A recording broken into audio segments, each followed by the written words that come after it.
7.5 কোটি মানুষকে পাঞ্জাবিদের বোটের নিচে ফেলে, ট্রাঙ্কের নিচে ফেলে শেখ মুজিবুর রহমান সেদিন পাকিস্তান পালিয়ে গিয়েছিলেন।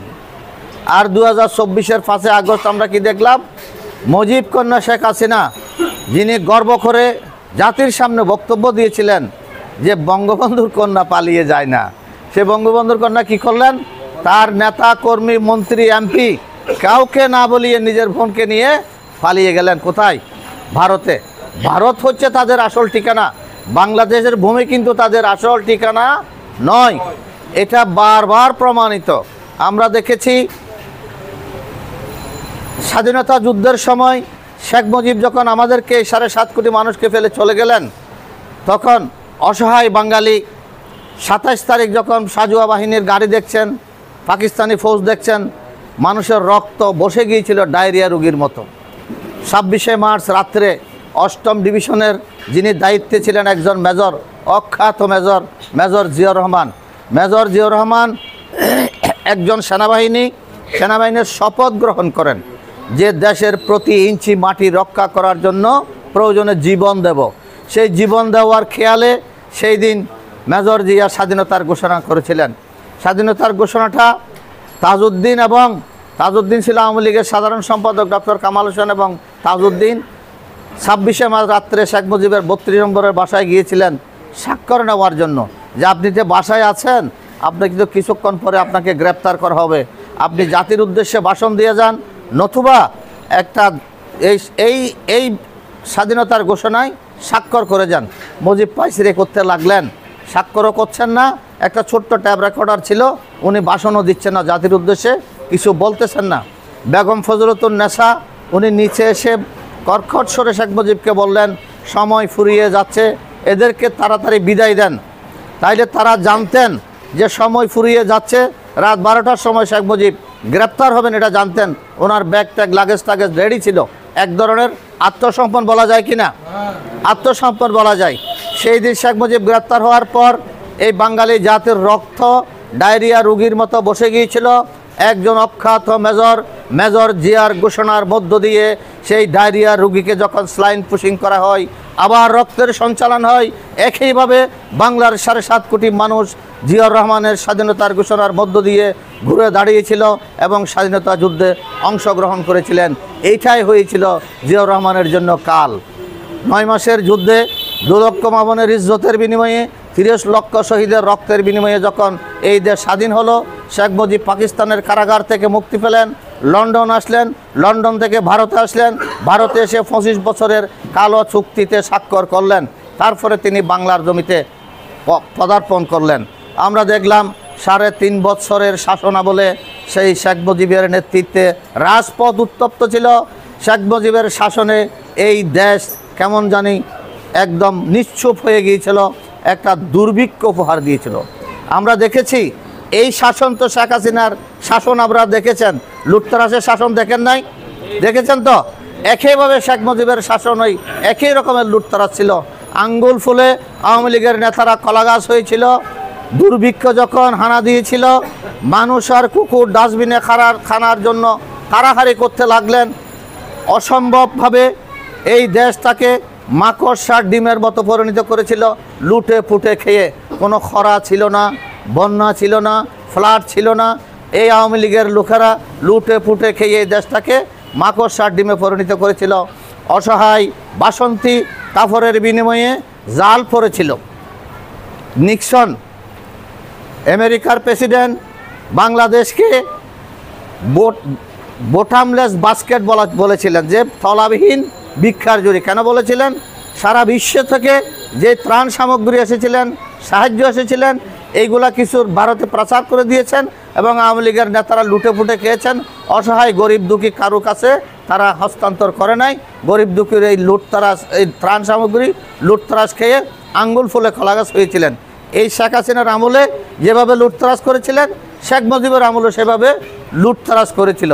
তো শেখ মুজিবের জনপ্রিয়তা, শেখ হাসিনার জনপ্রিয়তা যেভাবে তলানিতে চলে গিয়েছে, শেখ মুজিবের জনপ্রিয়তা যখন তলানিতে চলে গেল, তখন শেখ মুজিব চিন্তা করলো এই দেশের মানুষ আমাকে আর চাচ্ছেন না, তখন একদলীয় শাসন ব্যবস্থা কায়েম করলেন। একদলীয় শাসন ব্যবস্থাটা ছিল সংসদে তাদের সংখ্যাগরিষ্ঠ এমপি দিয়ে, এই এমপিগুলা দিয়ে তারা সমস্ত রাজনৈতিক দল বিলুপ্ত করে দিলেন, এমনকি আওয়ামী লীগ সহ। ওই সময় যে আওয়ামী লীগের নেতৃত্বে বাংলাদেশ স্বাধীন হয়েছিল, এই আওয়ামী লীগ ছিল মৌলানা ভাসানীর আওয়ামী লীগ। শেখ মুজিব সেই আওয়ামী লীগও বিলুপ্ত করে দিয়ে বাকশাল কায়েম করলেন। বাকশাল হচ্ছে কৃষক শ্রমিক আওয়ামী লীগ।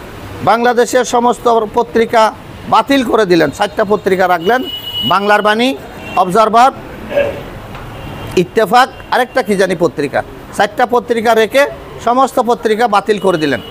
এখন শেখ হাসিনা যে আওয়ামী লীগ করছেন, এই আওয়ামী লীগটা কি? এটা হচ্ছে যে জিয়াউর রহমান যখন ক্ষমতায় আসলেন তখন রাজনীতিকে উন্মুক্ত করে দিলেন, যে প্রত্যেকে রাজনীতি করতে পারবে, প্রত্যেকে রাজনৈতিক দল গঠন করতে পারবেন। সেই সুবাদে জামাত ইসলামীও রাজনীতি করার সুযোগ পেলেন এবং জোহরা তাজউদ্দিন একটা অ্যাপ্লিকেশন করলেন যে বাংলাদেশ আওয়ামী লীগকে আমরা পুনরুজ্জীবিত করতে চাই।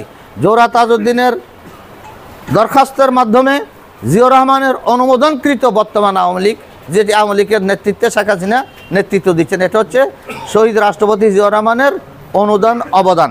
সুতরাং জিয়াউর রহমান যে স্বাধীনতার ঘোষণা দিয়েছিলেন এবং উনি ব্যারাকে ফিরে গিয়েছিলেন, উনি ব্যারাকে ফিরে যাওয়ার পর শেখ মুজিবের 3.5 বছরের যখন ওনার জনপ্রিয়তা শূন্যের কোঠায় এবং অভাব অনটনে এই দেশ জর্জরিত, বিশ্বের বাজারে একটা বোঠামলেস বাস্কেট হিসেবে, তলাবিহীন জুটি হিসেবে এই দেশকে পরিণত করেছেন শেখ মুজিব, তখন